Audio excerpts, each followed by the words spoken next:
इस कहानी को सुनने से पहले सब्सक्राइब और लाइक जरूर करें।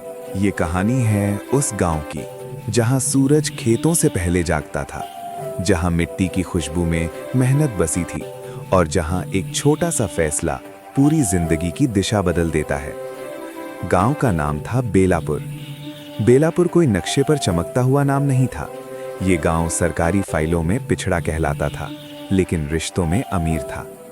कच्चे घर, टीन की छतें, बीच में पीपल का पुराना पेड़ और उसके नीचे हर शाम बैठने वाले लोग, यही बेलापुर की पहचान थी। इसी गांव में रहता था हरिराम। हरिराम कोई बड़ा आदमी नहीं था, न ज्यादा जमीन न ज्यादा पैसा, बस 2 बीघा खेत, एक पुराना बैल और माथे पर हमेशा चिंता की एक गहरी लकीर। उसकी उम्र 45 के आसपास थी, लेकिन जिंदगी ने उसे उससे कहीं ज्यादा बूढ़ा बना दिया था। उसकी पत्नी सीता, जो घर, खेत और बच्चों के बीच खुद को कहीं पीछे छोड़ चुकी थी। और फिर था उनका बेटा मोहन। मोहन पढ़ने में तेज था। गांव के मास्टर जी अक्सर कहते थे, इस लड़के में कुछ है, इसे आगे पढ़ाओ हरिराम। लेकिन पढ़ाई पैसे मांगती है और पैसा हरिराम के पास हमेशा कम पड़ जाता था। एक दिन भी सूरज रोज की तरह ही निकला। मुर्गे ने बांग दी, सीता ने चूल्हा जलाया, हरिराम खेत की ओर चल पड़ा। लेकिन उस दिन हवा में कुछ अलग था। हरिराम के मन में एक अजीब सी बेचैनी थी। खेत में खड़े होकर वो सूखी फसल को देख रहा था। पानी कम था, बीज महंगा था और ऊपर से साहूकार का कर्ज।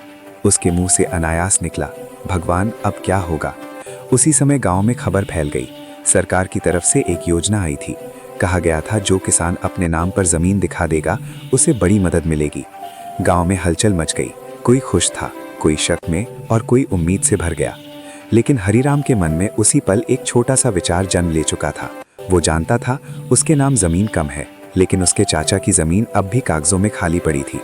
बस एक छोटा सा झूठ, बस एक दस्तखत, बस एक बार। उसने खुद से कहा, कौन सा पहाड़ टूट पड़ेगा। सीता ने उसे रोका, गलत रास्ता मत अपनाओ, गरीब हैं पर बेईमान नहीं।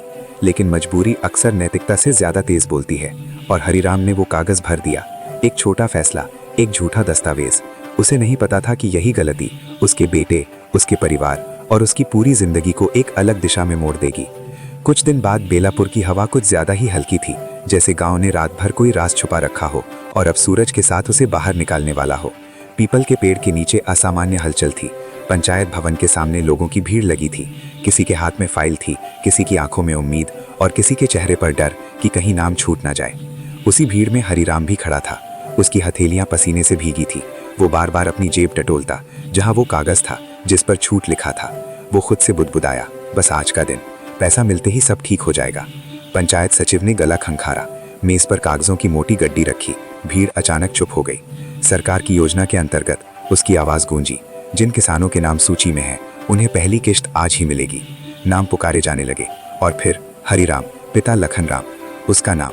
हरिराम आगे बढ़ा, कांपते हाथों से अंगूठा लगाया और एक लिफाफा उसके हाथ में आ गया। लिफाफा भारी नहीं था, लेकिन उसका वजन उसके मन पर बहुत ज्यादा था। उसने नोट गिने। इतना पैसा उसने जिंदगी में एक साथ कभी नहीं देखा था। कुछ लोगों ने बधाई दी, कुछ ने जलन से देखा और कुछ चुप रहे। लेकिन उस पल हरिराम कुछ नहीं सोच रहा था। उसके मन में बस एक ही आवाज थी, अब सब ठीक हो जाएगा। शाम को जब वो घर पहुंचा, सीता चौखट पर खड़ी थी। हरिराम ने बिना कुछ कहे पैसे उसके हाथ में रख दिए। सीता ने नोटों को देखा, फिर हरिराम को। पैसा साफ रास्ते से आया है ना, उसने धीरे से पूछा।